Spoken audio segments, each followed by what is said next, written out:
From the canals of Venice to the heart of the Amazon, here are some of the most haunted places on Earth. First up, Brazil. If you like your opera houses grand and your ghosts tragic, then the Teatro Amazonas in Minas is for you. Built in the late 19th century, this majestic theater was constructed with the wealth of Brazilian rubber barons. Back then, the world's rubber came from the trees in the Amazon the size of a man's torso. And the men who owned the biggest fortunes were known as rubber barons. One of these men was Baron Hensel von Hardenberg. He made his fortune largely on the backs of enslaved people who cut down the rubber trees and shipped the product around the world. And when he died, his fortune went to his son Adolfo, who built the opera house in his honor. These days, the theater is considered cursed. It's said that singers have heard the footsteps of invisible performers pacing the stage, seen the curtains moving by themselves, and even felt phantom hands grab at their clothes. But there's more.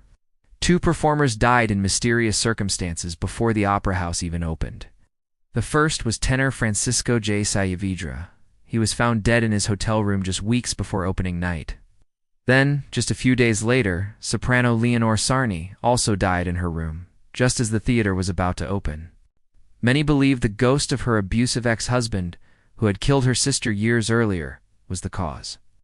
Some say the ghost of Severin, a famous singer from Paris, who died on board a ship heading to South America, haunts the opera house. Tickets for the premiere were so expensive that many wealthy people didn't attend. Instead, they sent enslaved people and indigenous people to take their place. During the show, the non-white audience members were forced to sit in a balcony, while white people watched from the stalls below.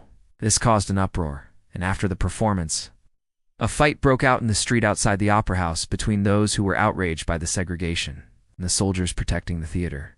In the end, the opera house lost money and closed just 2 years later, only to reopen again a century later.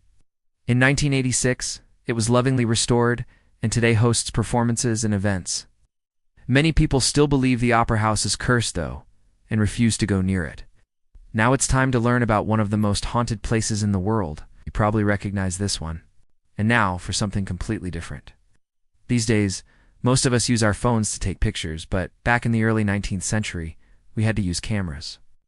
These cameras were bulky and required a lot of effort to operate. Today, we're going to look at one of the most advanced cameras of its day and find out how it changed the world.